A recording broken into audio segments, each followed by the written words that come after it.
My late stepmother left me her $2.5 million vacation home while her daughters only got $5,000 each. When I was 12, my dad remarried his new girlfriend. Linda came into our lives with her two daughters, Amanda and Becca, who were a few years older than me. Blending into their family felt like trying to fit a square peg into a round hole. Amanda and Becca were the stars of every show, praised, adored, and always front and center. And me? I was just there. Like a corner table. I remember watching them from the edges of the room, feeling invisible. At family gatherings, I'd sit quietly, my hands folded in my lap, observing how effortlessly they commanded attention.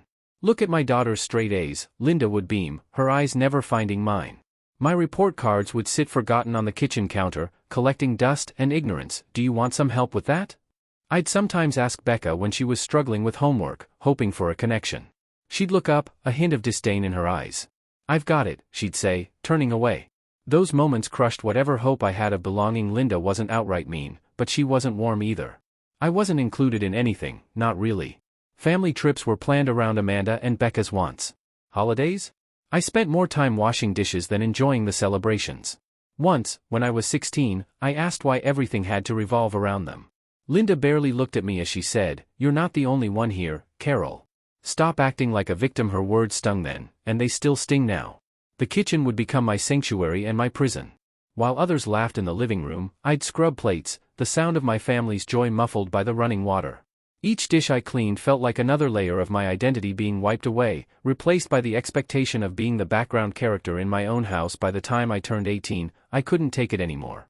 I left for college, went no contact with Amanda and Becca, and kept Linda at arm's length. When Dad passed away 2 years later, we lost the only thing holding us together. Linda faded from my life after that. The only other connection I had with her was through the phone book, with my phone number scribbled on it.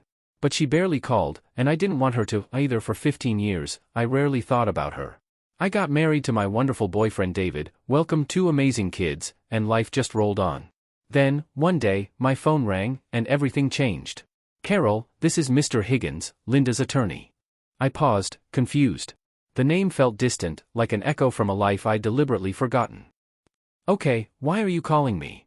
"I'm sorry to inform you that Linda passed away last week from lung cancer," he said gently. For a moment, I was too stunned to respond.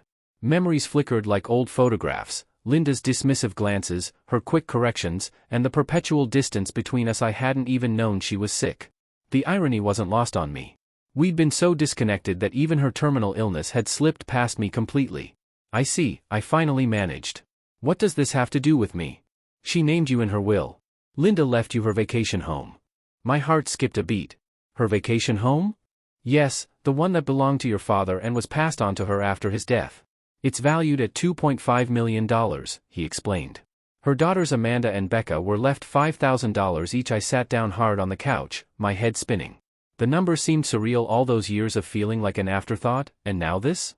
Linda had barely been a presence in my life, yet she'd left me her most valuable asset and almost nothing for her own daughters. Why? Before I could process it, my phone buzzed with incoming texts.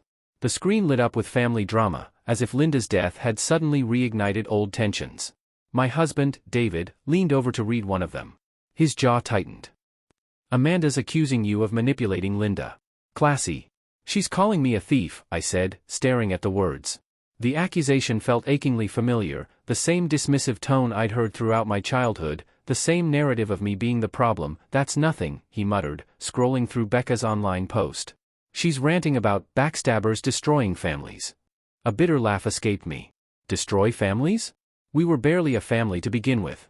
Those connections had been threadbare, held together by nothing more than shared last names and occasional holiday gatherings.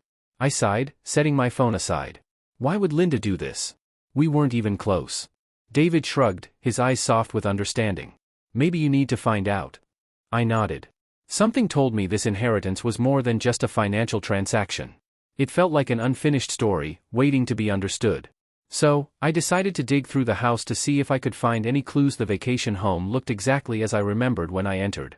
Nestled on the edge of a serene lake, it had always been my dad's favorite place. We used to fish on the dock for hours, talking about everything and nothing. Standing in the doorway, I felt like a ghost of my former self. Each step was a journey through time, my fingers tracing familiar surfaces, collecting memories like dust.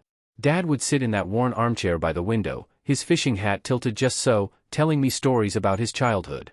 Those moments had been our sanctuary, a place where I felt truly seen and loved. I walked through the house, memories washing over me with every step. The living room still had the same luxurious furniture. The smell of cedar lingered, just like it did years ago, but I wasn't here for nostalgia.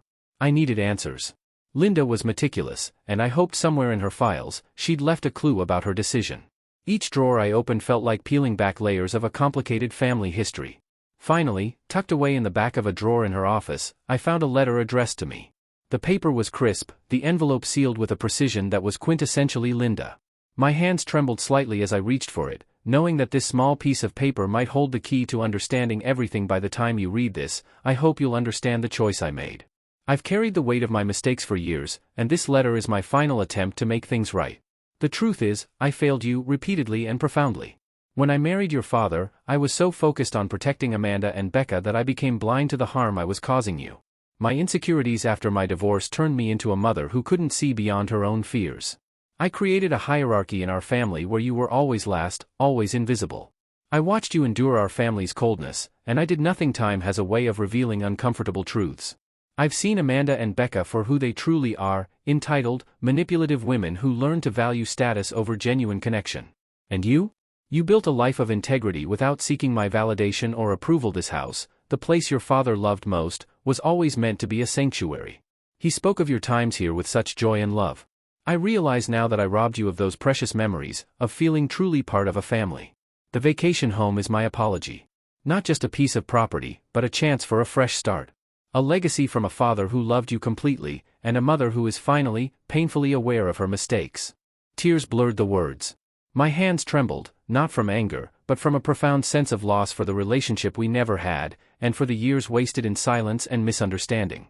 I read the letter twice, then for a third time, and I let her words sink in. She'd known all along how unfair she'd been but hadn't found the courage to fix it while she was alive. The letter felt like a final, desperate attempt at redemption and a whispered apology from beyond. Outside, the lake sparkled, indifferent to the complex emotion swirling inside me. Dad's favorite place. My sanctuary. Now, unexpectedly, my inheritance. A week later, I got another call from Linda's lawyer. There's a secondary clause in Linda's will, he explained. She set aside a $5 million trust for Amanda and Becca. I felt my stomach tighten. I'm guessing there's a catch? He hesitated, and in that pause, I could almost hear Linda's calculated precision. They'd only inherit it if they accept the terms of the will without any hostility toward you. And if they don't?